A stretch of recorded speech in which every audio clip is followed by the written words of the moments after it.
इस वीडियो में एक महत्वपूर्ण सिद्धांत व्हीटस्टोन सेतु सिद्धांत जिसको कहा गया है इसके विषय में जानकारी प्राप्त करेंगे। तो पहले समझते हैं कि ये व्हीटस्टोन सेतु होता क्या है। इसमें 4 प्रतिरोध लिए गए हैं, श्रेणी क्रम में इनको जोड़ा गया है और इनको मोड़ के एक चतुर्भुज की आकृति दे दी जाती है।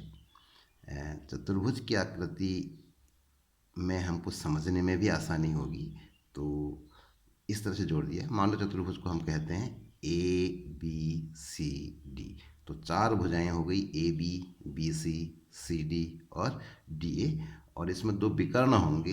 एक विकर्ण हो गया BD और दूसरा विकर्ण हो गया AC।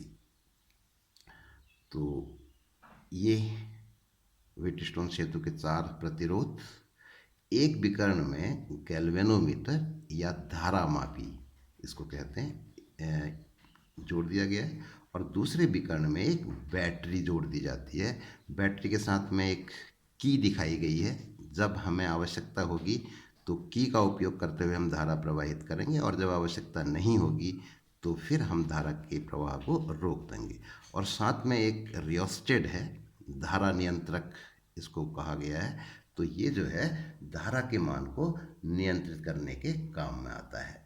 कैसे करेंगे अभी समझेंगे उसको। तो पहले समझते हैं गैल्वेनोमीटर क्या होता है। धारामापी जैसा दिखा रखा है इसमें, मीटर है ये, एक सुई है जो विक्षेपित होके हमको धारा के विषय में जानकारी देगी। तो इसमें क्या होता है, अगर हम धारा की दिशा को बदल दें तो विक्षेप भी बदल जाता है। तो जैसे कि हम यहाँ पे 2 बैटरी जोड़ रहे हैं। एक बैटरी का धन सिरा बाईं ओर को है, दूसरी बैटरी का धन सिरा दाहिनी ओर को है। तो अगर हम ऊपर वाली बैटरी को जोड़ते हैं तो जैसे ही जोड़ेंगे दाहिनी ओर को एक विक्षेप प्राप्त हो गया। अब इसको अगर हटाया हमने तो फिर बीच में आ जाएगा, और अब नीचे वाली बैटरी से जोड़ते हैं तो विक्षेप बाईं ओर को प्राप्त हो रहा है। इस तरीके से धारा की दिशा अगर बदल दें तो इसमें विक्षेप का मान जो है वो बदल जाता है। दूसरा कंपोनेंट इसमें है रियोस्टेट। एक धारा नियंत्रक हम जिसको कह रहे हैं, इसमें एक प्रतिरोध है, ये दिख रहा है। तो इस प्रतिरोध के ऊपर एक तीर का निशान हमने लगा रखा है। इसका मतलब ये हो गया कि इस वाले तार को हम इस प्रतिरोध के किसी भी बिंदु से स्पर्श करा सकते हैं। जैसे कि यहाँ पर स्पर्श कराया गया तो क्या होगा, इधर से धारा आएगी, ये आई और यहाँ से यूं चली गई, तो प्रतिरोध का इतना भाग परिपथ से बाहर रहा, केवल इतना भाग परिपथ में आया। अब अगर प्रतिरोध का मान हम बदल दें, इस तीर के निशान से हमने दिखा रखा है, इसको कहीं पर भी स्पर्श कराया जा सकता है। मान लो यहाँ पे स्पर्श करा देते हैं तो फिर इतना भाग परिपथ में आ जाएगा, प्रतिरोध बदल गया। तो प्रतिरोध के बदलने से धारा का मान जो है वो बदल जाएगा। तो इसको खिसकाने का एक प्रबंध रहता है, इस तरीके से इसको खिसका सकते हैं आगे पीछे कहीं को भी, और कहीं पर भी इसको प्रतिरोध में स्पर्श कराया जा सकता है। तो इस तरीके से परिपथ में धारा के मान को नियंत्रित कर सकते हैं। ये की है, जैसे ही हमने यहाँ पे इसको लगाया तो क्या हो गया, ये दोनों पार्ट परिपथ का इधर वाला भाग और इधर वाला भाग एक दूसरे के संपर्क में आ गई, परिपथ क्लोज हो गया, बंद हो गया। तो परिपथ में धारा का प्रवाह जो है वो शुरू हो जाएगा। अगर इसको हटा दें तो फिर ये परिपथ टूट गया और अब परिपथ में धारा प्रवाहित नहीं होगी। तो ये इसके कंपोनेंट्स थे। तो सिंपल सी जानकारी इसके विषय में हमने प्राप्त करी। तो ये जो समायोजन है इसको व्हीटस्टोन सेतु कहते हैं। अब इसका सिद्धांत क्या है उस पर भी आते हैं। तो ये जो प्रतिरोध है ए और बी के बीच में, इसको हम पी कह देते हैं। बी और सी के बीच में जो प्रतिरोध है इसको क्यू कह देते हैं। ए और डी के बीच में आर, और सी और डी के बीच में लगे प्रतिरोध को एस कह देते हैं। तो पहली चीज़, सबसे मुख्य चीज़ इसमें है सेतु की संतुलित अवस्था। तो जैसा हम जानते हैं किसी भी परिपथ में धारा का मान प्रतिरोध पर निर्भर करता है। प्रतिरोध के मान को बदल दें तो परिपथ में धारा का मान बदल जाता है। तो यहाँ पर 4 प्रतिरोध हैं और अलग अलग ब्रांचेज में धाराएं भी अलग अलग होंगी। तो अगर हम प्रतिरोधों के मानों को बदल दें तो अलग अलग ब्रांचेज में, अलग अलग शाखाओं में धारा के मान भी बदल जाएंगे। तो अगर हम प्रतिरोधों के मानों को इस प्रकार समायोजित करें कि गैल्वेनोमीटर में कोई धारा प्रवाहित ना हो, उसमें शून्य विक्षेप आ जाए, तो इसको किया जा सकता है प्रैक्टिकली। हम इसको प्रैक्टिकल में भी करके देखेंगे। तो इस अवस्था को सेतु की संतुलित अवस्था कहा जाता है। तो इसका जो सिद्धांत है वो संतुलित अवस्था के आधार पर ही उसका स्टेटमेंट है। तो व्हीटस्टोन सेतु सिद्धांत का स्टेटमेंट है, संतुलन की स्थिति में किन्हीं दो संलग्न भुजाओं में लगे प्रतिरोधों का अनुपात शेष दो संलग्न भुजाओं में लगे प्रतिरोधों के अनुपात के संगत अनुपात के बराबर होता है। इसका अर्थ ये हुआ, इस डायग्राम अगर हम देखें, इसमें ए बी सी डी 4 भुजाएं हैं, ए बी और बी सी संलग्न भुजाएं हैं, एक दूसरे से लगी हुई। तो इनका अगर हम अनुपात लेते हैं पी और क्यू, ये अनुपात हो जाएगा। तो ये जो अनुपात है वो शेष दो संलग्न भुजाएं, वो हो गई ए डी और सी डी। तो इनका अगर अनुपात लें तो दोनों के अनुपात आपस में बराबर होंगे, संगत अनुपात कह रहा है। यहाँ बाएं का दाएं से लिया तो नीचे भी बाएं का दाएं से लेंगे, P बटा Q बराबर R बटा S। अगर हम कहेंगे Q बटा P तो नीचे भी लिया जाएगा S बटा R। तो किन्हीं दो संलग्न भुजाओं में लगे प्रतिरोधों का अनुपात शेष दो संलग्न भुजाओं में लगे प्रतिरोधों के संगत अनुपात के बराबर होता है, P बटा Q बराबर R बटा S। अब ये जो समायोजन है इसका उपयोग किया जाता है किसी अज्ञात प्रतिरोध को ज्ञात करने में। तो किसी एक को मान लिया, जैसे कि S जो प्रतिरोध था इसको हम अज्ञात प्रतिरोध अगर कह दें तो इसके लिए अब हमारी इक्वेशन हो जाएगी S बराबर R गुणा Q बटा P। तो जैसा कि इसमें दिख रहा है हमको, अगर S का मान हमको ज्ञात करना है तो R का तो हमको वास्तविक मान पता होना चाहिए, और जबकि Q और P के वास्तविक मान पता होना जरूरी नहीं है। सिर्फ अगर हमको पता हो कि Q P का 3 गुना है, 5 गुना है, 10 गुना है, जो भी अनुपात हो, तो इसी से हमारा काम चल जाएगा। Q बटा P ये आ रहा है इसकी इक्वेशन में। तो R का वास्तविक मान पता होना चाहिए, Q और P का अनुपात पता होना चाहिए, और S का हमको मान ज्ञात करना है। तो इसी हिसाब से इनको नाम दिए गए हैं। S को अज्ञात भुजा कहते हैं, R को ज्ञात भुजा कहते हैं, और P और Q को अनुपाती भुजाएं कहते हैं। इनका अनुपात पता हो उतने से ही हमारा काम चल जाएगा। तो इस तरीके से ये व्हीटस्टोन सेतु का सिद्धांत है, P बट्टा Q बराबर R बट्टा S। संतुलन की स्थिति में ही ऐसा होगा, ऐसा नहीं कि प्रत्येक स्थिति में ये संबंध हो। तो संतुलन की स्थिति का भी विशेष महत्व है। अब ये सिद्धांत को हम इसका डेरिवेशन, इसका निगमन कैसे करेंगे उस पर आते हैं। तो जैसे बैटरी है, बैटरी इसके डायग्राम पर ध्यान देंगे तो बैटरी से एक धारा प्रवाहित होगी, मान लो I धारा प्रवाहित होती है। जब ये धारा A पर पहुंचेगी तो A पर दो ब्रांचेस को मिले, दो शाखाएं मिल रही हैं, AD और AB। तो यहाँ पर ये दो भागों में बट जाएगी। एक भाग AD की ओर प्रतिरोध R में प्रवाहित होगा और दूसरा भाग प्रतिरोध P में प्रवाहित होगा। तो इस तरीके से दो मान हमको प्राप्त होंगे। मान लो हम इनको I1 और I2 कहते हैं। अब अगर I1 धारा को देखें तो जब ये बिंदु B पर जाएगी तो बिंदु B पर फिर इसको दो ब्रांच मिल रही हैं, और ऐसे ही I2 को बिंदु D पर दो ब्रांच मिल रही हैं। तो क्योंकि गैल्वेनोमीटर में कोई धारा प्रवाहित नहीं होनी है, इसलिए गैल्वेनोमीटर की ओर को जो धारा जाएगी वो शून्य होगी। मतलब हो गया, जो धारा पीछे से आ रही थी I1 वही धारा आगे को बढ़ेगी, गैल्वेनोमीटर की ओर को बिल्कुल धारा नहीं जा रही है। तो प्रतिरोध Q में भी I1 धारा होगी और प्रतिरोध S में I2 धारा होगी। तो ये लॉजिक हमें यहाँ पे इस्तेमाल करना है। तो ये धारा है I1 और I2, इन पर भी ध्यान देना है। तो पहला मेथड जो इसका है वो किरचॉफ के नियम से इस सिद्धांत को प्राप्त करते हैं। तो एक बंद पास ABDA चित्र में अगर देखें ABDA, तो इसमें अगर किरचॉफ का नियम लगा दें तो I1 धारा प्रतिरोध P में प्रवाहित है,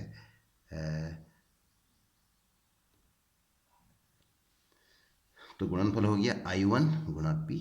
उसके बाद मिल रहा है गैल्वेनोमीटर। मान लो गैल्वेनोमीटर का प्रतिरोध है G, तो धारा और प्रतिरोध का गुणनफल हो गया 0 गुणा G, और फिर तीसरा प्रतिरोध मिल रहा है आर, उसमें प्रवाहित धारा है I2, और यहाँ पर हम धारा की विपरीत दिशा में चल रहे हैं। हम गए A से B, B से D, D से A, ये हमारा साइकिल था। तो D से A की ओर आने में धारा की विपरीत दिशा में चले, इसलिए गुणनफल जो है वो ऋणात्मक होगा। तो इसको सरल शब्दों में ऐसे कहा जा सकता है I1P माइनस I2R बराबर 0। पक्षांतरण अगर कर दें तो I1P बराबर I2R। बिल्कुल इसी तरीके से दूसरा पास BCDB चित्र में अगर देखें तो B से चलते हैं, अगर I1 धारा Q में प्रवाहित हो रही है तो गुणनफल हो गया I1Q, धारा की ही दिशा में चल रहे हैं। आगे बढ़े C से D तो प्रतिरोध S मिला, धारा प्रवाहित हो रही है I2 और विपरीत दिशा में हम चल रहे हैं तो माइनस I2S। फिर आगे बढ़े तो मिला गैल्वेनोमीटर और उसमें प्रवाहित धारा है 0 और उसका प्रतिरोध अगर G है तो गुणनफल हो गया 0 गुणा G बराबर 0। इसको अगर सरल करें तो I1Q माइनस I2S बराबर 0। पक्षांतरण करते हैं तो मिलेगा I1Q बराबर I2S। तो ये दो समीकरणें हमको प्राप्त होगी, इनको हल कर लेना है। एक में दो का भाग दे देते हैं, तो भाग देंगे तो I1 से I1 कट गया, I2 से I2 कट गया, मिलेगा P बटा Q बराबर R बटा S। तो इस तरीके से व्हीटस्टोन सेतु का सिद्धांत जो है वो हमें प्राप्त हो जाता है। संतुलन की स्थिति में P बटा Q बराबर R बटा S। इसी नियम को हम ओम के नियम का उपयोग करते हुए भी प्राप्त कर सकते हैं। तो डायग्राम को समझ लेते हैं एक बार फिर। बैटरी से धारा मिली I, बिंदु ए पर ये दो भागों में बट गई, एक भाग R में और दूसरा भाग P में। इनके मान लो कहते हैं I1 I2। तो क्योंकि गैल्वेनोमीटर में कोई धारा प्रवाहित नहीं हो रही है संतुलन की स्थिति, तो Q में प्रवाहित धारा I1 होगी और S में प्रवाहित धारा I2 होगी, ये हमको ध्यान देना है। तो यहाँ पर अगर हम देखें संतुलन की स्थिति का मतलब गैल्वेनोमीटर में कोई धारा प्रवाहित नहीं हो रही है, और ये तभी संभव है जब B और D बिंदुओं के बीच कोई विभवांतर ना हो। गैल्वेनोमीटर के सिरों में कोई विभवांतर नहीं होना चाहिए। धारा प्रवाहित होने के लिए विभवांतर आवश्यक होता है। तो इसका मतलब B और D के विभव आपस में क्या होंगे, समान होंगे। तो बिंदु B का विभव बराबर बिंदु D का विभव, VB बराबर VD। अब हम इन दोनों बिंदुओं का अंतर लेते हैं एक ही बिंदु A से। B का A से अंतर, D का A से अंतर, विभव के मानों की बात कर रहे हैं। तो B और D के क्योंकि मान बराबर हैं इसलिए एक ही बिंदु से इनका अंतर बराबर होना चाहिए। तो विभवांतर A और B के बीच में, विभवांतर A और D के बीच में आपस में बराबर होंगे। अब A और B के बीच विभवांतर ओम के नियम से निकाल लेंगे। V बराबर IR, तो I है I1 और प्रतिरोध है P, तो गुणनफल हो गया I1 गुना P। ऐसे ही A और D के बीच में विभवांतर धारा और प्रतिरोध का गुणनफल I2R, तो हमको प्राप्त होगा I1P बराबर I2R। एक इक्वेशन हमें प्राप्त होगी। ऐसे ही दूसरी ओर जाते हैं, दूसरे S और Q के लिए शुरुआत वहीं से करेंगे। B का विभव D के विभव के बराबर, VB बराबर VD। अब इनका अंतर C से ले लेते हैं, तो एक ही बिंदु C के से दोनों का अंतर ले रहे हैं तो ये अंतर भी आपस में बराबर होने चाहिए। तो विभवांतर BC धारा और प्रतिरोध का गुणनफल I1Q, विभवांतर CD या DC धारा और प्रतिरोध का गुणनफल I2 और S। तो इस तरीके से हमको मिलेगा I1Q बराबर I2S। वही दो समीकरण है जो किरचॉफ के नियम में प्राप्त हुई थी, बिल्कुल वही। भाग दे देंगे तो मिलेगा P बटा Q बराबर R बटा S। तो वही सिद्धांत हमको ऐसे भी प्राप्त हो जाता है। अब इस व्हीटस्टोन सेतु सिद्धांत पर आधारित एक उपकरण के विषय में हम पढ़ेंगे, मीटर ब्रिज। इससे रिलेटेड एक्सपेरिमेंट हमारे कोर्स में भी है, तो एक्सपेरिमेंट भी करेंगे। तो इसमें मुख्य रूप से 1 मीटर लंबा तार है, जो इसके नाम में आ रहा है मीटर, तो ये इसीलिए आता है 1 मीटर लंबा तार है और ब्रिज प्रिंसिपल पर आधारित है, तो इसलिए इसको नाम दिया गया है मीटर ब्रिज। तो 1 मीटर लंबा तार, और इसको नापने के लिए एक स्केल लगा होता है 0 से लेके 100 सेंटीमीटर तक, 1 मीटर। ये स्केल इसमें बने होंगे, निशान बने होंगे। एक और एल आकार की पट्टी, ऐसे ही दूसरी ओर भी एल आकार की पट्टी, और बीच में जो है एक और पट्टी जो हमको 2 गैप यहाँ पे बना के दे देती। एक गैप ये है बाईं ओर और दूसरा गैप ये है दाहिनी ओर। तो एक इसमें तार जोड़ने के लिए इस तरीके से पॉइंट भी बने होते हैं, 1 2 3, 1 2 3 इसमें होंगे और 2 पॉइंट यहाँ पर भी होंगे। तार आपस में जोड़ने में सुविधा हो इसलिए एक ही जगह पर न जोड़े जाएं, तो अलग अलग जोड़ दिया। एक तार यहाँ पर जोड़ दिया, अगर और इसमें तार जोड़ने की आवश्यकता है तो उसको यहाँ पे जोड़ देंगे। ऐसे ही यहाँ पर भी करेंगे, अभी देखेंगे हम सभी पॉइंट्स की आवश्यकता पड़ती है। तो ये जो बायां वाला गैप है इसमें एक रेजिस्टेंस बॉक्स लगा देते हैं। रेजिस्टेंस बॉक्स एक ऐसा बॉक्स है जिसमें हम मनचाहा प्रतिरोध लगा सकते हैं। कोई सा भी नंबर बोल दे, जैसे 87 बोल दिया हमने, तो वो कॉम्बिनेशन इससे बन सकता है। जैसे व्यवहार में हमारी करेंसी होती है, 1 रुपये का नोट, 2 रुपये का नोट, 5 10 20 50 100 रुपये के नोट, इससे हम कोई भी संख्या बना सकते हैं किसी। तो बिल्कुल वही चीज़ यहाँ पर भी है। इसमें जो रेजिस्टेंस बॉक्स है इसमें 1 ओम होता है, 2 ओम, 5 ओम, 10 ओम, 20 ओम, 50 ओम, 100 ओम, और उससे हम कोई भी कॉम्बिनेशन प्राप्त कर सकते हैं। तो ये ज्ञात प्रतिरोध होगा, जितना चाहें उतना प्रतिरोध इससे हम प्राप्त कर सकते हैं। 2 एंड होंगे इसमें, इन 2 बिंदुओं के बीच में इसको जोड़ देंगे तो जितनी मर्जी उतना प्रतिरोध हम इसमें लगा सकते हैं। दाहिने वाले गैप में एक अज्ञात प्रतिरोध जिसका मान हमको निकालना होता है उसको जोड़ देते हैं। नीचे ये जो तार था, इस तार के सिरों के बीच में एक बैटरी जोड़ देते हैं और साथ में की और रियोस्टेट होंगे। तो तार के 2 सिरों से एक बैटरी हमने जोड़ दी। अब यहाँ पे जो बीच वाली पट्टी थी इससे एक गैल्वेनोमीटर को जोड़ते हुए इस तार में कहीं पर भी स्पर्श कराया जा सकता है। इसको खिसका के आगे पीछे हमको गैल्वेनोमीटर में अविक्षेप स्थिति प्राप्त करनी होती है। तो ये समझ ना, अब इसको समझने में आसानी से समझने के लिए हम इन पॉइंट्स को कुछ नाम दे देते हैं। जैसे तार के बाएं सिरे को हमने ए कह दिया, इस पॉइंट को बी कह दिया, तार के दाहिने सिरे को सी कह दिया, और जहाँ पे गैल्वेनोमीटर को तार में स्पर्श कराया जा रहा है इस बिंदु को डी कह दिया। तो देखें अगर हम यहाँ पे अब, तो ए और बी के बीच में एक प्रतिरोध है, बी और सी के बीच में एक प्रतिरोध है, ए और डी के बीच में एक प्रतिरोध है। ये तार जो लिया था हमने इसके 2 प्रतिरोध बन गए। ए और डी के बीच में मान लो इस लंबाई को अगर हम एल कहें तो एल लंबाई के तार का जो भी प्रतिरोध होगा वो प्रतिरोध हो जाएगा, और बाकी जो लंबाई बचेगी अब सी डी, ये 100 माइनस एल हो जाएगी, क्योंकि 1 मीटर था 100 सेंटीमीटर, तो 100 माइनस एल हो जाएगी। तो उसका भी प्रतिरोध क्या होगा हम प्रतिरोध के सूत्र का उपयोग करके निकाल सकते हैं। तो मान लो हम इस प्रतिरोध को P कहते हैं ए और डी के बीच में, C और D के बीच में जो है इसको Q कहते हैं, और जो रेजिस्टेंस बॉक्स में लगा है उसको R कह देते हैं, और जो अज्ञात प्रतिरोध था उसको S कह देते हैं।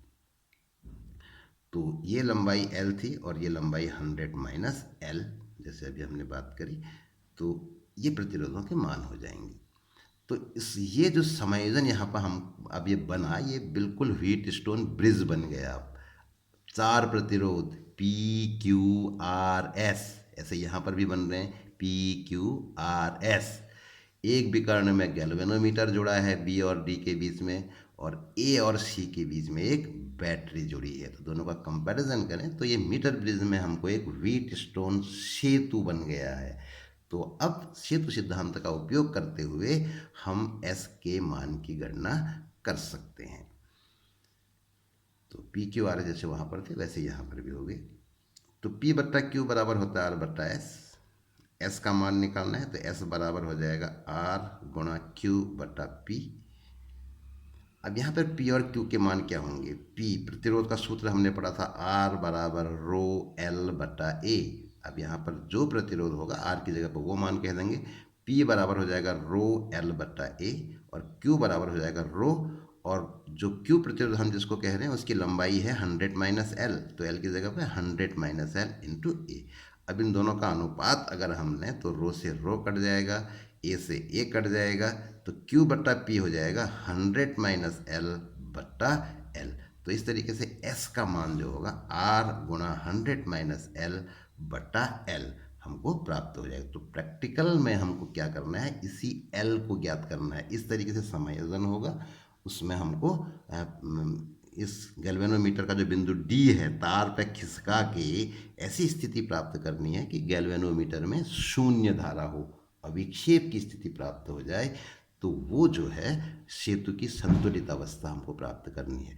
तो मान लो वो एल लंबाई में प्राप्त होती है, तो इसी एल का मान हमको प्रैक्टिकली ज्ञात करना होता है और इस सूत्र में रख देना होता है। तो जो भी प्रतिरोध हमको दिया होगा उस प्रतिरोध का मान हम प्राप्त कर लेंगे। इस वीडियो में इतना ही।